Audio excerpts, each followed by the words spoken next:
我是44路末班公交车的售票员，也是这辆车唯一的驾驶员。每次发车前，我都会扯着嗓子喊一句：车上有没有姓武的？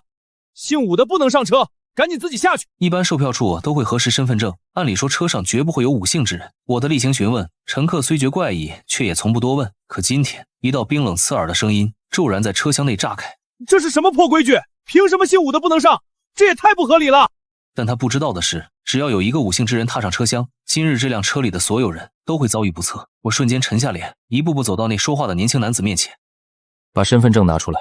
余光却瞥见他口袋里露出半块纹路诡异的玉佩，竟与我家藏着的那枚玉佩有7分相似，只是颜色发黑，透着一股邪气。男子生得一副魂不吝的模样，眉眼间尽是嚣张。你一个开车的也配查我身份证？例行检查，看看你是不是姓武。闻言，男子瞬间暴怒。你们这破规定谁定的？姓武的招谁惹谁了？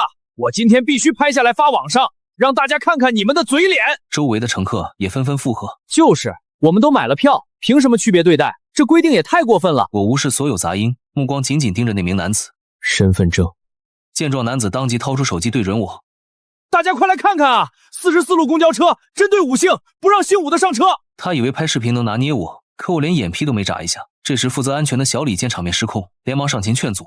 先生您别拍了，这是公交车公司的规定，我们也没办法。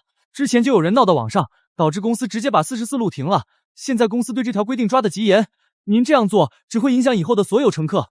少拿停线吓唬我！这么赚钱的公交线，你们怎么可能舍得关？见男子油盐不进，车尾的一名中年男人开口了：小兄弟，你别不信，这事网上都能查到。我坐这趟车好几年了，44号以前停过，就是因为武姓乘客的事儿。后来是乘客们一再呼吁才重新开的，但制定了这一个规矩。当初我做攻略时就刷到过，但因为去梁山就这一趟我班公交，所以再偏的规矩大家也都忍了。周围的人也纷纷点头佐证。男子见状知道拍视频没用，只能悻悻地放下手机，却依旧嘴硬：这什么破规矩？难不成公交车公司老板跟姓武的有仇？身份证。买票都验过了，我不姓武，赶紧开车，别耽误我时间。不给身份证，这车开不了。你还蹬鼻子上脸了是吧？说完，男子猛地站起身，攥着拳头就朝我挥来。那枚黑玉佩也从口袋里滑落，掉在地上，发出一声沉闷的声响。车厢里的灯光竟瞬间闪烁了一下。见状，小李连忙拦住他：先生，你冷静一下，他是唯一能开44路的人，他说不开谁都没辙。先生您就给看一眼，可别耽误了大家行程。周围乘客也纷纷跟着劝说。男子被围在中间，脸色铁青，最终只能恶狠狠地掏出身份证：赶紧看，看够了就给我开车。可我接过身份证的瞬间，竟感到一丝刺骨的寒意，像是握在了一块冰上。我低头核对一眼，姓名栏写着周凯，的确不姓武，随即将身份证还给他，转身走向车头。随着公交车缓缓启动，乘客开始抱怨公交车公司的离谱规定，七嘴八舌的说什么的都有。我没法告诉他们，这条离谱规定的背后藏着一段多恐怖的往事。我想着车中以前发生的事，却丝毫没察觉，车身正以肉眼可见的速度变得漆黑，就连窗外的天也瞬间暗沉下来。更诡异的是，车厢里的报站器突然毫无征兆的响起，反复播放着一个不存在的站点。5加欧到了，请下车。5加欧到了，请下车。我猛地抬头，瞥见那诡异的天色，又听到那瘆人的报站声，心头一沉，糟了！随即我一脚踩下油门，加速往梁山方向开去。可车身就像被粘在路面上，越开越慢，最后彻底停住。仪表盘上的指针疯狂乱转，最终定格在数字44上，再也不动。见状，我猛地站起身，站在车头厉声嘶吼：有姓武的人上车了，给我主动站出来！众人被我阴沉到极致的脸色吓得面面相觑。小李，给我挨个查身份证。小李立刻开始逐人核实，但查完一圈后仍然没发现姓武的。眼见车身已经彻底变成黑色，窗外更是伸手不见五指。不对，车上绝对有武姓之人，那个厉鬼只针对武姓。这时有人不耐烦地催促：身份证都查完了，到底能不能开？磨磨唧唧的。我冷笑一声，手指向窗外：你自己看看，这车还能动吗？乘客们这才发现不对劲，纷纷扒着窗户往外看。怎么回事？刚才还能看到路，现在什么都没有了。恐慌瞬间蔓延整个车厢，我神情也愈发凝重。武姓之人，现在站出来，还能有一线生机，否则全车人都要栽在这儿。事到如今，没什么好隐瞒的了，反正他们很快就会见识到叛龙路的可怕。可我心底的疑惑却越来越深，周凯若不是武姓，那枚黑玉佩又该作何解释？随着时间的流逝，依旧无人站出。我目光扫过每一个人的脸，试图找到那藏在人群中的武姓之人。就在这时，车身突然剧烈晃动起来，一股阴冷的黑色气息正从车底缓缓升腾，将整辆车牢牢包裹。突然一声凄厉的女人尖叫划破车厢，车玻璃外有手在抓我！霎时间，众人脸色煞白，纷纷凑到那扇车窗边查看，可窗外空空如也，什么都没有，你看错了吧？这哪有什么手？是真的，就在这儿，他扒着玻璃要抓我。众人心里都打起了鼓，再次紧紧盯着车窗。突然，无数只惨白的手从黑暗中猛地涌出，密密麻麻的扒在每一扇车玻璃上，指甲深陷进玻璃，发出刺耳的刮擦声。刹那间，整个车厢里乱作一团，尖叫声此起彼伏。见状，我立刻从兜里掏出一袋荧光警示贴，撒向空中。随着警示贴散落在车身上，瞬间亮起一片强光。那些扒着玻璃的手瞬间缩回黑暗中，连带着围绕车身的黑气也尽数消散。乘客们纷纷瘫坐在地上，大口喘着气。可我却注意到，有一只手在缩回的瞬间，竟朝周凯的方向比了一个奇怪的手势，像是一个暗号。我将目光缓缓扫过整节车厢，试图找到那个身影，但最终还是没能找到。我再说最后一次，五姓之人赶紧站出来，否则全车人都得栽在这儿。随着时间的流逝，依旧无人站出。这时，有人壮着胆子问道：“车长，这到底是怎么回事？”盼龙路上有个千年女鬼，她与五姓有不共戴天的血仇，凡是五姓之人过此路，必定遭遇不测。真的假的？这世上哪有鬼啊？刚刚那些手，你难道没看见吗？说不定是公交车公司装神弄鬼，想把五姓的人赶下去。可他话音刚落，其头顶的灯管突然啪的一声炸开，碎片直接掉在他面前，吓得他瞬间闭嘴。我不管你们信不信，找到那个五姓的人，我们还有活的可能。若找不到，所有人都得栽在这儿。为什么把姓武之人找出来就没事？你不是说五姓之人上车就会死吗？把五姓之人推下去，女鬼的怨气有了发泄口，自然会放过其他人。众人面面相觑，脸上都露出了犹豫，显然是被我的话触动了。人都是自私的，为了自己活下去，牺牲一个素不相识的人，似乎也没什么不可。见众人沉默，周凯顿时急了：“别听他的，要是没人承认，他也得死。但你们看他一点都不慌，他肯定有活命的办法，他就是故意吓我们。”小李闻言，面露难色地看向我：“罗峰，毕竟是一条人命，若真出了事，公司也担不起啊。能救咱就尽量救吧。”拿什么救？那女鬼可是千年邪祟，我这点微末本事又怎么可能是她的对手？我顶多只能保自己一命，其他人我救不了。更何况罪魁祸首是那五姓之人。此话一出，众人顿时急了，中年男人更是冲着车厢大喊：“都是那个五姓的人害的！姓武的赶紧站出来！你躲在人群里算什么本事？”众人也纷纷附和，声讨声越来越大，只有周凯还在拼命阻拦。救着来！你快了，本来就不出去了，大家千万别被他骗了。他的符纸有用，他能救我们的，他就是故意吓唬大家。但他话音刚落，一股狂风突然从黑暗中席卷而来，吹得车身剧烈摇晃，紧接着瓢泼大雨倾盆而下，砸在车身上，发出咚咚的巨响。车厢里的人纷纷紧紧抓住椅子，方才没被晃倒。我心里清楚，那女鬼已然逼近，而她的目标正是五姓之人。念及此处，我一步步朝着周凯走去。你就是那个五姓之人吧？而你兜里的那枚玉佩，正是武家的传家玉佩，只有武家后人才会佩戴。什么玉佩？我不知道你在说什么，而且你也检查过我的身份证，我的确不姓武。很明显他在说谎，整个车厢只有他在拼命维护那个素未谋面的五姓之人，也只有他害怕众人把五姓之人推出去。是不是你？我们试试就知道了。周凯闻言顿时慌了，你想干什么？当然是把你丢下去。你若是五姓，那我们都能活。说完便伸手抓住了他的胳膊，周凯当即被吓得哭了出来。我真的不姓武，你这样做万一弄错了，你就是害了一条无辜的性命。和一车人的性命相比，就算弄错了，也比全部出事好。更何况你根本就不是无辜的。说完，我猛地用力一拉，周凯猝不及防，重心不稳，整个人朝车外跌去，接着翻身滚落进黑暗的盼龙路。随着一声惨叫后，彻底没了动静。而他掉在地上的黑玉佩，在他摔下去的瞬间，突然化作一缕黑烟，消散在空气中。与此同时，狂风骤停，暴雨消散，车身也瞬间恢复平静。乘客们纷纷瘫坐在地上，重重的松了口气，劫后余生的庆幸写满了脸上。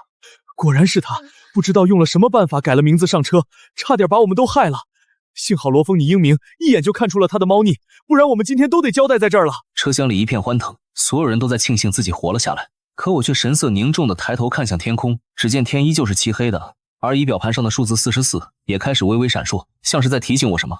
不对，那女鬼还在，可是姓武的已经被丢下去了，他为什么还不走？除非周凯根本不是真正的五姓之人，只是一个替身。五姓之人还在车上，而且就在我们中间。小李闻言脸色瞬间变得惨白。罗峰，这是怎么回事？你不是已经把那个姓武的推下去了吗？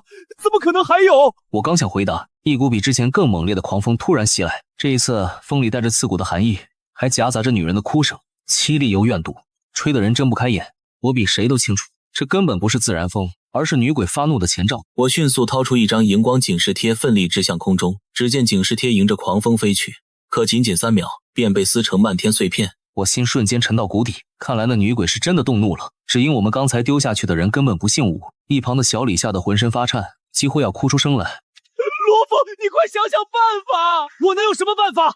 他就是金漆化作厉鬼，而刚才丢错人，让他以为我们在骗他，现在彻底发狂，谁也控不住，我自己都不知道能不能活下来。此话一出，车厢里瞬间陷入一片绝望。现在唯一的活路，就是找到真正姓武的人。小李，你再仔细想想，身份证都核对清楚了吗？我每个人都查了3遍，全都是对的。那是哪里出现了问题？如果周凯不姓武，为什么一言一行都在刻意维护姓武的？说明他一定和真凶有关系。想到这里，我看向小李问道：周凯是一个人上车，还是和别人一起？小李闻言顿时愣在原地。我不知道啊，票都是1人1张，是不是和别人一起上车？这个只能问售票票，现在半点信号都没有，你让我去哪儿问售票票？与此同时，车身摇晃得愈发厉害，随时都有散架的可能，这样下去只会全员覆灭。随即我从口袋摸出一张空白警示贴，紧接着指尖轻点眉心，只见一道金光自眉心涌出，顺着指尖流淌。紧接着我手指轻点警示贴，然后便将警示贴猛地挥向空中，只见警示贴在空中无限扩大，如金色巨伞罩住整辆车。当狂风撞上金光屏障时，瞬间就被挡了回去。趁着这个空隙，我连忙喊道：你们有人看见是谁和周凯一起上的车？我看到了。我猛地转头看向僧园处，是个黄毛小伙。周凯是和他女朋友一起来的。他现在在哪儿？黄毛环顾一圈，目光紧紧盯住车尾最里面的座位上。我顺着他的视线望去，只见一个身穿白色长裙的女子蜷缩在角落，浑身发抖。感受到众人的目光，她连忙摇头：你胡说，我根本不认识他。上车前你们手拉着手买票，排队时才故意分开，我全程都看在眼里。难怪刚才我和周凯对峙时没看到白衣女子坐在他身旁，原来从一开始他们就在刻意隐藏。你叫什么名字？我叫柳如烟，身份证刚才不小心掉了，但我真的不姓武，之前那位小哥已经查过了。罗峰，这个我有印象，他确实叫柳如烟，名字很好记，不会错的。废话那么多干嘛？直接丢下去一试便知。说完，黄毛冲上来就要动手把柳如烟推下车，但我却伸手拦住他。不行。为什么？刚才你丢周凯那么干脆，现在见是个女的就心软了吗？女鬼已经被彻底激怒了，如果柳如烟不姓武，再丢下去只会让她怨气暴涨，到时候就算找到真凶，就再也无法平息她的怒火。我们所有人都得栽在这儿。那怎么办？这一次丢下去的人必须100%姓武。这怎么确保啊？身份证都没问题，谁能查出他是不是姓武的？你们刚才不分青红皂白把我男朋友丢下去，结果不是，现在又想把我丢下去，你们这是草菅人命！众人面面相觑，不敢言语，而我却盯着柳如烟，缓缓勾起一抹诡异的笑。谁说我没有办法确保？直接把你丢下去。若你不是武姓之人，女鬼会觉得我们是再次欺骗她。可如果丢下去的是一具昆体，就算认错，她也只会当做祭品，不会迁怒我们。但若你是姓武的，那我们全都能活。你这是草菅人命！我推周凯下去的时候，就已经是草菅人命了。更何况不会有人揭发我，我是为了全车人的命，你们2个只会是车祸遇难者。没错，车长是为了救我们，我们什么都不会说的。其他人也纷纷举手赞成。这时我掏出一把短刀掂了掂，这刀有点钝，可能一下死不了，所以只能辛苦你忍一忍。说完便举起刀对准他的心口，毫不留情地刺下去。就当刀尖距离他心口只剩1寸时，柳如烟猛地伸手攥住刀刃，她的声音也瞬间变得粗壮沙哑。区区凡人也敢对我动手？见此一幕，我嘴角缓缓勾起一抹冷笑。终于找到你了。随即我快步后撤，迅速拉开了2人之间的距离。沈之威，此时不出现更待何时？随着我话音落下，一位红衣古装女子便凭空出现在我身旁。与此同时，被丢下车的周凯也被一股力量扔回车上。这一切都是你们布的局！吴亦涵，我等你已经等了1000年，你知道我这1000年是怎么过的吗？1000年恩怨也在此刻缓缓揭晓。沈之威与武亦涵本是恩爱夫妻，武亦涵是苦读书生，沈之威是温柔绣娘，其腹中还怀着他们的孩子，他们本该安稳地过完一生。可武一涵高中状元为官后，命运的轨迹开始改变。当时新皇登基痛恨旁门左道，故下令诛杀国师。武一涵机缘巧合下救了国师，为了报答武一涵，国师传了他一套家族秘传，以致亲血脉在叛龙路布下诡秘矩阵，而作为交换，叛龙路中的禁忌存在会赐予他特殊能力，从此他就可以在自己的后代之中选择合适的继承人进行意识传承，借助后代的身体继续存活。只要家族香火不断，他就能以这种方式长久存续。而沈之微含恨而死后，以滔天的怨念化作怨灵，立誓要杀尽天下五姓人。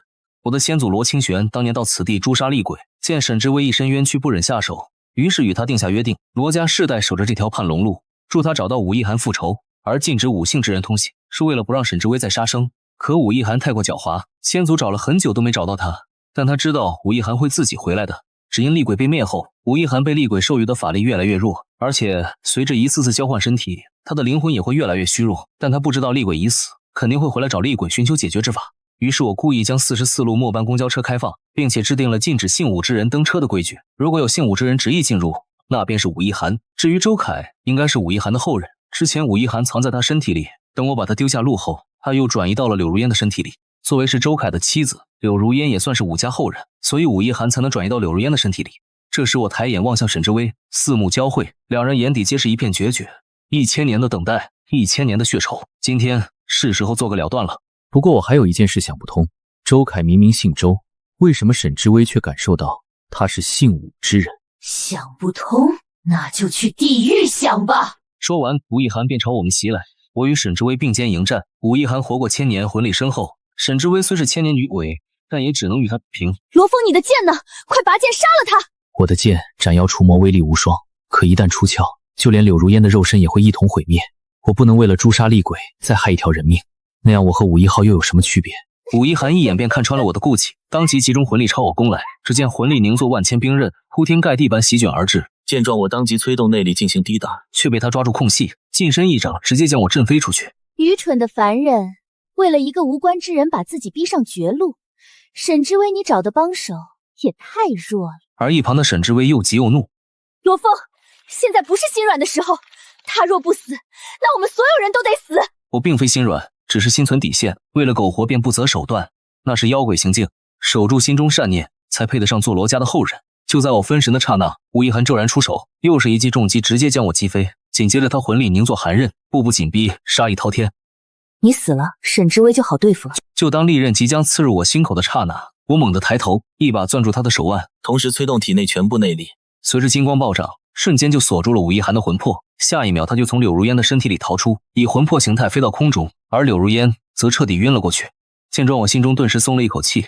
刚才我故意示弱，为的就是让武一涵放松警惕。等他近身的瞬间，再催动内力逼他离开柳如烟的体内。没了肉身顾忌，我再无半分束缚，当即祭出祖传宝剑，再度与武一涵激战一处。在神兵加持之下，他节节败退，渐显颓势，眼见不敌，他目光骤然一狠，紧紧锁定了昏迷在地的周凯。你以为我还会给你机会吗？随即我御剑凌空，只见一道寒光直贯而出，直接洞穿了武一涵的魂魄。他身躯剧烈扭曲，发出凄厉不甘的嘶吼。我是不死之身，我不甘心！用赤心性命换来的不死之身，早就该灰飞烟灭了。随着魂片纷飞四散，1000年妖邪终被彻底净化。而就在武一涵消散的刹那，沈之微身上缠绕的黑气也随之尽数褪去。我终于为我的孩子报仇了。你曾入魔也伤过性命，如今怨气散尽，你无法入轮回，会和他一样魂飞魄散。这个我知道，你先祖罗清玄早就告诉过我，只要能报仇，我什么都不在乎。既然心愿已了，那你便去吧。罗峰，谢谢你。随着红光清散，1000年执念终得解脱。随即我走向昏迷的周凯和柳如烟。当两人缓缓醒来看到我后，周凯当即就被吓得浑身发抖，而柳如烟则是满脸茫然。老公，你不是被丢下去了吗？怎么还在车上？看来一切和我推测的一模一样。女鬼已散，五姓之人可以过路了。周凯，现在该你说出真相了。我不姓武，我不知道你在说什么。你祖宗武一涵已经被我打得魂飞魄散了。一句话便让周凯呆立当场。沉默许久后，他终是将一切全盘托出。我叫武建州，周凯是我的双胞胎弟弟，我们一个随父姓，一个随母姓。我们武家世代都知道祖先的存在，让我上车也是祖先的命令。虽然不知道祖先要做什么，但我们得照做。柳如烟这才恍然大悟，我还以为你只是为了刺激，原来是这样。武进州只是隐瞒身份，并未作恶，我无权处置。但他拿全车人甚至自己妻子的性命冒险，这份罪责自会有人清算。随着公交车重新驶向前路，从今天起，44路末班车将再也没有禁止5姓人上车的规矩，这条千年血路也终于重归平静。